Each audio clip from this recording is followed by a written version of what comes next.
ओम शांति। 26 जुलाई 2023। बाबा के महावाक्य। मीठे बच्चे, बाप से जीवन मुक्ति का वर्षा प्राप्त करने के लिए माया के सर्व बंधनों से मुक्त बनो। यहाँ के जीवन मुक्त ही वहाँ जीवन मुक्ति पद पाते हैं। प्रश्न: इस ज्ञान का बीज अविनाशी है, कैसे? उत्तर: इस ज्ञान से सूर्यवंशी और चंद्रवंशी राजधानी स्थापन होती है। वह राजधानी बहुत बड़ी है। जो आत्माएं एक बार भी ज्ञान ले लेती हैं, भल बीच में छोड़कर चली जाए, फिर वह अंत में आ जाएंगी, क्योंकि उन्हें भी राजधानी में आना ही है। जिसमें थोड़ा भी ज्ञान का बीज पड़ा है, वह आ जाएगा। जा नहीं सकता। यह बात ही ज्ञान को अविनाशी सिद्ध करती है। गीत। भोलानाथ से निराला। ओम शांति। बच्चे अब अपने भोलेनाथ प्राणेश्वर के सम्मुख बैठे हैं और अच्छी रीति जानते हैं कि इस बेहद के मालिक भोलानाथ से हमको फिर से स्वर्ग का वर्षा मिल रहा है। बुद्धि वहां चली जाती है। बरोबर बाप द्वारा ही हम बाप के घर जाते हैं। बाप बुलाने आए हैं, जैसे साजन सजनी को बुलाने आते हैं।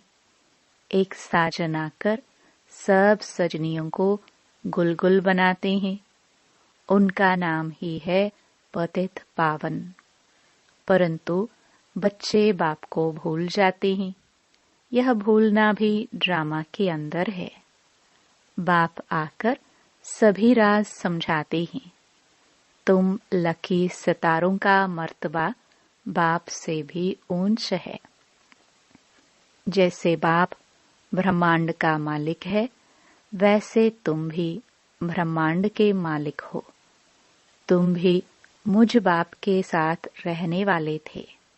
फिर तुम बच्चों को तो पाठ बजाना ही होता है। तुम जानते हो, हम वैकुंठनाथ बनने के लिए त्रिलोकी नाथ के पास आए हैं।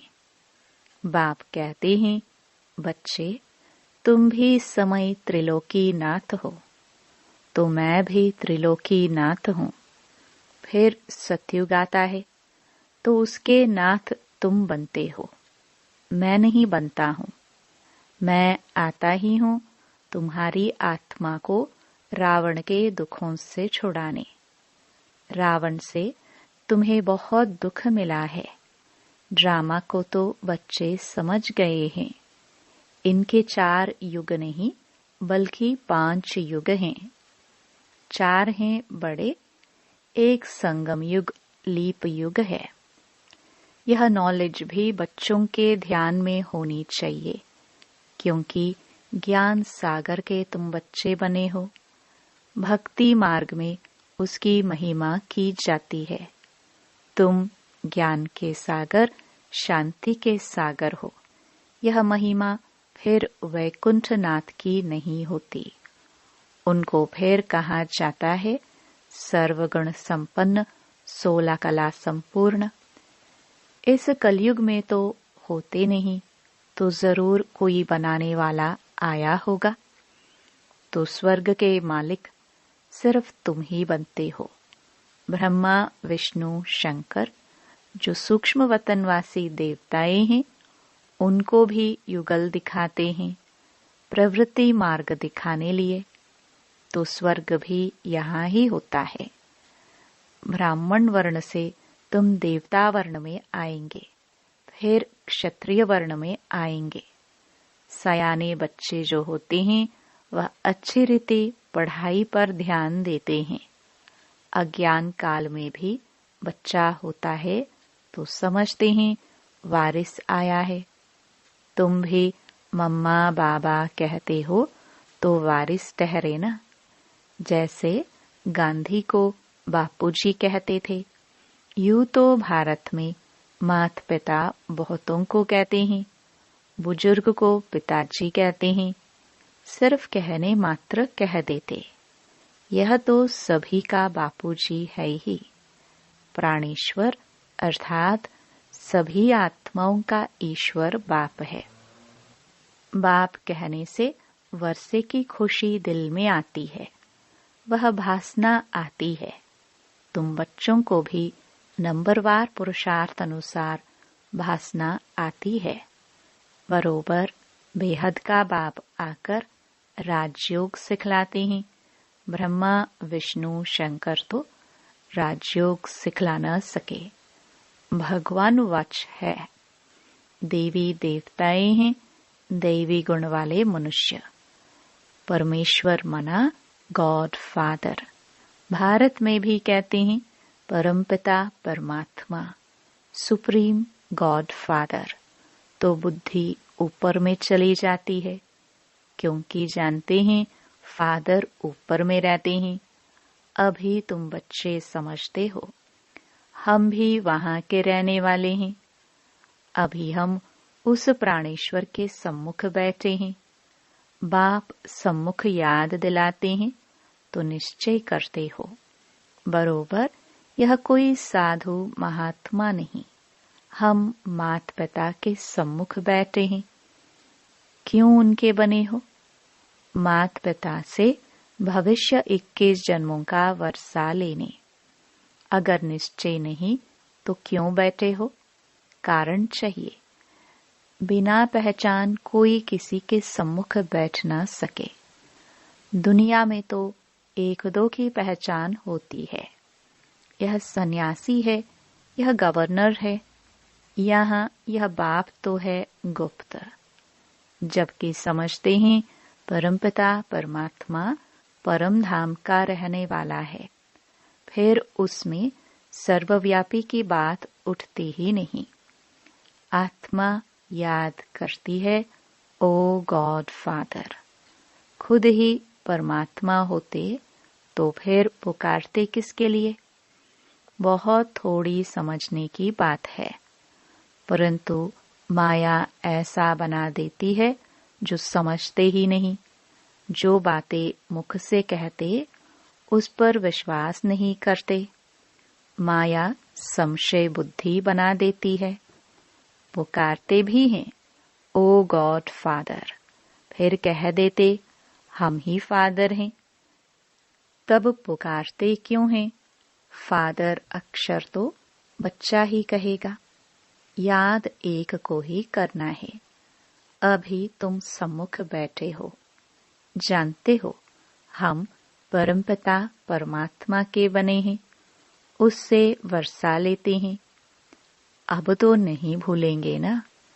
बाप कहते हैं बच्चे अशरीरी बनो, पवित्र बनो, मैं तुमको लेने आया हूँ। देवताओं के आगे गाते भी हैं मुझ निर्गुण हारे में कोई गुण नाही। देवताओं की महिमा गाते हैं, अपने को नीच पापी समझते हैं। जरूर पहले संपूर्ण निर्विकारी दुनिया थी, उसको स्वर्ग शिवालय कहा जाता था। शिव बाबा का स्थापन किया हुआ स्वर्ग। भारतवासी जानते भी हैं स्वर्ग होता है, परंतु भारत स्वर्ग था। आदि सनातन देवी देवताएं राज्य करते थे, यह भूले हुए हैं। कोई मरता है तो कहते हैं स्वर्ग पधारा। स्वर्ग तो होता है सतयुग में, कलयुग में थोड़े ही होता है। जब अखबार में लिखते हैं स्वर्ग पधारा तो तुम पूछो स्वर्ग होता कहाँ है? समझते हैं परम धाम में परमात्मा के पास गया वही स्वर्ग है। या तो कहते निर्वाण धाम गया, या फिर कहते ज्योति ज्योत समाया। अक्षरों में कितना फर्क है, उसको कहा जाता है ब्रह्म महातत्व। यह है आकाश तत्व। इनको महातत्व नहीं कहेंगे। महातत्व वह है ब्रह्म महातत्व, ब्रह्मांड, जहाँ हम आत्माएं अंडे में सल रहती हैं। बाप भी वहाँ रहते हैं। उसको परमधाम कहा जाता है। बाकी ब्रह्म में कोई लीन नहीं हो सकता। बच्चों को बहुत पॉइंट समझाई जाती है, जबकि सम्मुख बैठे हो। भक्त तो भगवान को ढूंढते रहते हैं। तुम जानते हो भक्ति मार्ग में सबसे जास्ती भक्ति कौन करते हैं? जरूर जो पहले पूज्य थे वही फिर पहले पुजारी भक्त बनते हैं। यह सिर्फ तुम बच्चे ही जानते हो। गाते भी हैं, आपे ही पूज्य, आपे ही पुजारी। परंतु वह समझते हैं कि परमात्मा बाप खुद ही पूज्य पुजारी बनते हैं। यह तो रॉन्ग है। बाप आकर बच्चों को ऊंच महिमा लायक बनाते हैं, परंतु सभी को स्वर्ग की जीवन मुक्ति नहीं मिलेगी। जीवन मुक्ति तो मिलेगी तब जब माया के बंधनों से मुक्त होंगे। जीवन मुक्त अर्थात माया के बंधन से मुक्त। ऐसे नहीं कि सभी सतयुग में आएंगे। सतयुग में तो वही आएंगे जो राजयोग सीखते हैं। ज्ञान मार्ग में कितने बंधनों से निकलना पड़ता है। मीरा को कोई इतने बंधन नहीं थे। वह सिर्फ कहती थी, श्री कृष्ण से मिलना है, इसलिए पवित्र बनूंगी। तुमको तो श्री कृष्णपुरी में जाना है। वह मीरा थी भक्त शिरोमणि। तुम हो विजय माला शिरोमणि, जो विजय माला पूजी जाती है। भक्तों की माला कोई पूजी नहीं जाती। जो भारत को स्वर्ग बनाते हैं उन्हों की माला पूजी जाती है। भक्त तुम बच्चों की माला को पूजते हैं। पहले है रुद्र माला, फिर विष्णु की माला बनती है। यह कोई नहीं जानते कि माला किसकी बनी हुई है। सिर्फ माला सिमरते रहते हैं। अभी तुम भक्तों की माला तो नहीं सिमरेंगे। भक्त तुम बच्चों की माला सिमरते हैं। तुम जानते हो हमारी विजय माला बन रही है। फिर हम ही खुद पुजारी बन माला फेरेंगे। तुम राज्य भी करते हो, फिर जाकर सबसे पहले तुम ही माला फेरेंगे। तुमसे ही फिर भक्ति और भी सीखेंगे। तुम विश्व को स्वर्ग बनाते हो। बाप राजयोग सिखलाते हैं, जिसका नाम गीता रखा है। धर्मशास्त्र का नाम तो चाहिए ना। भल ज्ञान प्रायलोप हो जाता है, परंतु शास्त्र तो बनेंगे ना। शास्त्र बनाए, उसका नाम श्रीमद् भगवत गीता रखा है। भक्ति मार्ग के लिए गीता बनाते हैं। वह गीता कोई ज्ञान मार्ग के लिए नहीं है। कितनी गीताएं सुनाते रहते हैं। ऐसे कभी नहीं कहते कि तुमको राजयोग सिखाते हैं। कहेंगे भगवान राजयोग सिखाकर गया था, फिर उसके शास्त्र बैठ पढ़ते हैं। अब भगवान द्वारा सम्मुख वही गीता सुनकर हम स्वर्ग के मालिक बनते हैं। बाप कहते हैं, मैं तुम बच्चों को एक ही बार राजयोग सिखलाए सो राजाओं का राजा बनाने आया हूँ। जब तक सद्गति देने वाला न आए तब तक भक्ति मार्ग की महिमा जरूर चलेगी। जो कल्प पहले आए होंगे वही आकर यह सुनेंगे। अर्जुन तो बहुत बनने वाले हैं। सूर्यवंशी चंद्रवंशी राजधानी स्थापन हो रही है, तो कितने आएंगे? इसलिए ज्ञान का विनाश नहीं होता है। साहूकार प्रजा, साधारण प्रजा, नौकर चाकर आदि भी चाहिए ना। कितनी बड़ी राजधानी स्थापन होती है। मनुष्य थोड़े ही जानते हैं कि कैसे सत्युगी राजधानी स्थापन होती है। अगर यह जान जाए तो सुनाए। बाप को ही भूल गए हैं। निराकार शिव भगवानुवाच के बदले श्री कृष्ण भगवानुवाच लिख दिया है। शिव जयंती के बाद फट से श्री कृष्ण जयंती आती है। वह श्री कृष्ण है वैकुंठनाथ। यह बैठ तुमको वैकुंठनाथ बनाते हैं। श्री कृष्ण को फिर द्वापर में ले गए हैं। कितना भारत के ज्ञान का सूत मूंझा हुआ है। अब अच्छी रीति धारण कर नॉलेजफुल बनना है। देखना है हम कितने मार्क्स से पास होते हैं। अभी पास होंगे तो कल्प कल्पांतर होंगे। गृहस्थ व्यवहार में रहते पढ़ना है।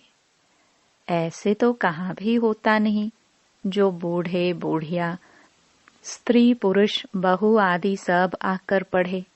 शास्त्र भी ऐसे नहीं पढ़ते। माताओं को तो कहते तुमको शास्त्र पढ़ना नहीं है। पुरुष ही पंडित बन पढ़ते हैं। यहाँ देखो कौन कौन पढ़ते हैं। कैसी कैसी बूढ़िया आती हैं। वंडर है ना। गृहस्थ व्यवहार में रहते कमल फूल समान पवित्र रह राजयोग सीखना है। गॉड फादरली स्टूडेंट बनना है। इसका नाम ही है ईश्वरीय ब्रह्मा कुमार कुमारियों का कॉलेज। ईश्वर ब्रह्मा द्वारा पढ़ा रहे हैं। ब्रह्मा कोई विष्णु की नाभि से थोड़े निकला है। यह तो परमपिता परमात्मा की नाभि ही कहेंगे। बीज रूप तो शिव बाबा है ना। उनसे ब्रह्मा विष्णु शंकर निकले। तीनों का अर्थ ही अलग अलग है। अभी तुम बच्चे समझते हो। बरोबर विष्णु को हमेशा लक्ष्मी देते हैं। नर नारायण का मंदिर है तो उनको भी चतुर्भुज बनाते हैं। नारायण होगा तो उनके साथ लक्ष्मी जरूर होगी। नर नारायण नारी लक्ष्मी। नर नारायण को 4 भुजा देते हैं। नारायण को अलग लक्ष्मी को अलग तो 2-2 भुजा देनी चाहिए। ऐसा कायदे अनुसार मंदिर बनाना चाहिए। परंतु बेचारे नर नारायण के मंदिर से कुछ भी समझते नहीं। नर नारायण के साथ लक्ष्मी भी देते हैं। दीपमाला में महालक्ष्मी की पूजा करते हैं। माताओं की कितनी महिमा है। जगदम्बा की बड़ी महिमा है। अम्बा बड़ी मीठी लगती है क्योंकि कुमारी है। यह अधर है तो कुमारियों का भारत में मान बहुत है, परंतु महत्व को जानते नहीं हैं। जगदम्बा का बहुत मान है, बाप का इतना नहीं। बाप ने आकर माताओं को ऊंच उठाया है तो बहादुर बनना चाहिए। शेर पर सवारी चाहिए। अत्याचार होंगे परंतु बाप के बने तो धरत पर ये धर्म ना छोड़िए। पवित्र बनकर ऊंच पद जरूर पाना है। मेरा भी पवित्र बनी ना। बाप कुमारियों को कहते हैं बोलो हम पवित्र बन वैकुंठ का मालिक बनना चाहती हैं। अच्छा, मीठे मीठे सिखिलदे बच्चों प्रति माता पिता बाप दादा का याद प्यार और गुड मॉर्निंग। रूहानी बाप की रूहानी बच्चों को नमस्ते। धारणा के लिए मुख्य सार। पहला, सच्चा वारिस बनने के लिए सयाना बनना है। पढ़ाई को अच्छी रीति धारण कर नॉलेजफुल बनना है। बाप समान महिमा योग्य बनना है। दूसरा, विजय माला में शिरोमणि बनने के लिए माया के बंधनों को काटते जाना है। बहुत बहुत बहादुर बन पवित्र जरूर बनना है। वरदान, इच्छाओं रूपी मृग तृष्णा के पीछे भागने के बजाय सच्ची कमाई जमा करने वाले इच्छा मात्रम अविद्या भव। कई बच्चे सोचते हैं कि अगर हमारे नाम से लॉटरी निकल आए तो हम यज्ञ में लगा दे, लेकिन ऐसा पैसा यज्ञ में नहीं लगता। कई बार इच्छा स्वयं की होती है और कहते हैं कि लॉटरी आएगी तो सेवा करेंगे, लेकिन अब के करोड़पति बनना अर्थात सदा के करोड़ गवाना, इच्छाओं के पीछे भागना तो ऐसे है जैसे मृग तृष्णा। इसलिए सच्ची कमाई जमा करो। हद की इच्छाओं से इच्छा मात्रम अविद्या बनो। स्लोगन, विघ्न को विघ्न के बजाय खेल समझकर चलो तो खेल में हंसते गाते पास हो जाएंगे। ओम शांति।